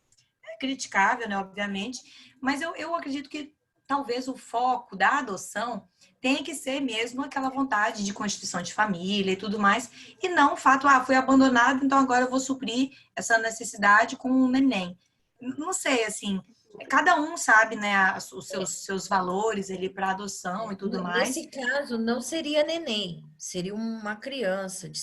Não, mas tudo bem, foi Que só o que neném eu também é pensei. tão difícil, né? Então, hoje em Não, dia, a adoção neném é realmente difícil. é criança. Seria uma companhia, né? Então, assim, na verdade, ela tá buscando amor e ela não tá encontrando na família. E às vezes, quando você não encontra na família, você vai buscar nos amigos, não sei. Foi um pensamento. Agora Uhum. aqui. Eu queria só falar uma coisinha, até anotei aqui para não perder. Porque nessa questão da convivência, vamos dizer assim, da regulamentação da convivência aí, né? Enfim, com avós e tudo mais, hein, principalmente de pessoas adultas. Isso, na verdade, assim, embora seja juridicamente válido, as pessoas têm feito isso, né? Isso me causa uma certa pulga atrás da orelha, assim, eu não sei se vocês também sentem isso. Porque muitas vezes as pessoas elas acabam se afastando, não necessariamente no contexto de abandono afetivo em si, né? Mas elas acabam se afastando uma das outras, porque hoje em dia a gente sabe muito, muito bem que está em voga a questão dos relacionamentos tóxicos. E, por exemplo, se a gente está diante, por exemplo, de alguma pessoa, ainda que seja nosso pai, nossa mãe, nosso irmão, enfim, nosso avô, se aquela pessoa é tóxica, naquele contexto de relacionamento tóxico em si, será que isso em si já não seria um fator que estaria viabilizando aquele afastamento em si? Uma pessoa chega, ela é desagradável, ela fica falando que a pessoa é feia, é isso, é aquilo. Tem muita gente que é assim. E acaba gerando esse afastamento, né, da outra, como se fosse aquela questão da autoalienação parental, né, que o pessoal fala. Então, assim, nesse contexto de analisar pessoas maiores, capazes, né, e você impor uma convivência, eu acho isso bastante delicado, até mesmo, porque, analisando, por exemplo, eu acabei de falar da alienação, né? Quando a gente está falando, por exemplo, da alienação parental inversa de idosos, a jurisprudência ela acaba mencionando o quê? Que é muito difícil, ainda que haja a decretação da alienação, você impor uma convivência daquela pessoa idosa e capaz com uma outra que ela não quer. Então, assim, da mesma forma disso, né, é bastante complicado um juiz, por exemplo, assim, ele determinar, vai conviver, ainda mais se ele determinar, por exemplo, uma astrente, imagina que coisa mais difícil que seria. Imagina, vá conviver sob pena de multa. Isso é muito, muito complicado a gente pensar numa coisa dessa. Então, assim, de fato, pode ter uma regulamentação, pode ter, mas eu acho que o arbítrio da pessoa em saber se vai, não vai, né? Até que ponto aquilo de fato pode estar ocasionando, né? Enfim, uma violência à própria pessoa que está sendo obrigada vamos dizer assim, a conviver com a outra. Isso eu acho que tudo tem que ser viabilizado e analisado no caso concreto, né, mesmo. As razões, né, de fato. Enfim, essa questão, hoje em dia, de relacionamento tóxico e tudo mais, é bem sutil. E tem outro ponto também que a Letícia, ela mencionou da questão do Alzheimer. E é curioso a gente pensar que, se uma pessoa, por exemplo, assim, né, ela esteja com Alzheimer e, de fato, abandonada pela família, ou qualquer doença, né? Vamos dizer assim, não precisa nem ser o Alzheimer só. Mas se tem alguma doença e tudo mais, e ela acabe se caracterizando numa condição de risco, entre aspas, qualquer pessoa da sociedade pode acabar ligando para aquele Disque 100 e acabar pontuando, olha, tem aqui uma pessoa que está sendo abandonada, ela é incapaz, ela tem Alzheimer, tem isso, tem aquilo, e com isso acabar viabilizando, inclusive, uma aplicação de uma medida de proteção, inclusive com possibilidade de ser extrajudicial, pelo MP. Que aí, nesses casos, quando a gente percebe assim que a família não está nem aí mesmo, eu acho que o MP entrar naquele contexto, analisar qual a melhor medida de proteção àquela pessoa, né? Para preservar os direitos dela e tudo mais. E analisar aquele caso concreto aplicando a medida de proteção, eu acho que é a medida mais louvável, que qualquer um pode fazer mesmo no caso concreto, mas sendo incapaz. Porque, como a gente viu, né, incapacidade não se confunde. Por isso que a gente sempre fala assim, idoso e incapaz, porque sendo ele incapaz, a gente tem que mencionar que ele é incapaz, porque a presunção é de capacidade, né, no nosso sistema. Doutora Patrícia, nós já estamos com o tempo aqui expirando. Eu vou fazer uma última perguntinha, doutora, para poder ser breve, porque a gente tem poucos minutos, senão pode cair aqui o nosso sistema. A pergunta é da doutora Aimee Oliveira. Tem outras perguntas, mas não vai dar tempo, tá? Infelizmente. Então, ó, a pergunta da doutora Aimee Oliveira, que é vice-presidente da Comissão do Jovem Advogado da OAB Tatuapé. Doutora, tem uma pergunta. Caberia denunciação à lide? Exemplo, o genitor move uma ação contra o filho por abandono afetivo e este denuncia a lide à sua genitora por entender que ela praticou alienação parental. Bem, essa questão da denunciação à lide é curioso, porque existe já uma disposição, inclusive, bem definida, né, na questão dos alimentos, mas em relação ao abandono afetivo não tem. Então, já que não tem uma exceção, vamos dizer assim, já estabelecida pela doutrina, eu acredito que seria possível sim, muitas vezes, porque a gente sabe que o principal responsável é o filho, ou o pai, né, no contexto de filial ou inverso. E nesse contexto, você entrando com uma ação em face do neto, por que não? Eu acho que talvez seja possível, e até mesmo, eventualmente, uma alegação de legitimidade, porque o neto vai falar assim, não sou eu que sou legítimo, quem é legítimo é, de fato, o filho dessa pessoa, ou o pai dessa pessoa, né, muitas vezes. Espero ter sido rapidinha.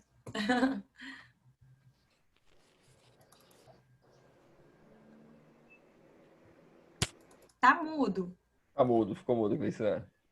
Eu quero agradecer a presença de todos, a doutora Patrícia por ter aceitado o nosso convite da OAB Tatuapé e da Comissão de Direito de Família e a todos que estão aqui nos prestigiando, membros da comissão e outros colegas advogados de outras subseções. E eu passo a palavra para a doutora Patrícia fazer as considerações rapidinho e o doutor Jarbas finaliza. Obrigada. Bem, quero agradecer todo mundo que está aí. Obrigada, doutora Neide. Prazer te conhecer. O doutor Jorge Henrique. Eu já conheço você dos congressos do IBDFAM, porque nós somos IBDermanas. Ai, que joia. Nossa, que bom. Mas agora aqui, né, assim, quase presencialmente. Com certeza.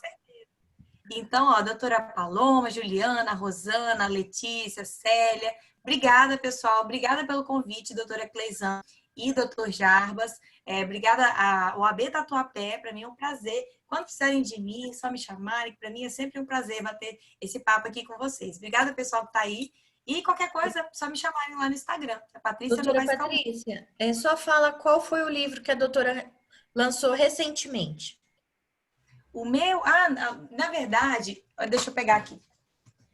Na verdade, o que aconteceu? Eu estou escrevendo, na verdade, um livro, né, de direito das famílias misturado aí com o direito dos idosos, mas recentemente nesse livro aqui, que é Controle de Constitucionalidade e Direitos Humanos, eu escrevi um capítulo dele, coordenado pela Flávia Pelvezan, Ingo Sarlet e tudo mais. Ele fala da questão das diretivas antecipadas, de vontade e tudo mais. E essa semana chegou para mim esse outro livro aqui, também, que fala de mediação internacional em conflitos familiares. Então, esse outro aqui também, porque é também minha outra vertente de estudo, principalmente no mestrado, que é a questão do direito internacional privado, né? O processo civil internacional. Então, foram esses 2 livros aí, mas vai ter um livrinho aí novo aí no próximo ano. Obrigada, doutora Cleison. De nada. Eu agora... Oi, tudo bem? Bom, doutora Patrícia, parabéns, excelente explanação, tá? Foi digna de uma grande mestre. Parabéns mesmo, né? Aos colegas presentes, em nome do OAB da Tatuapé, agradeço a presença. A doutora Cleison, parabéns novamente.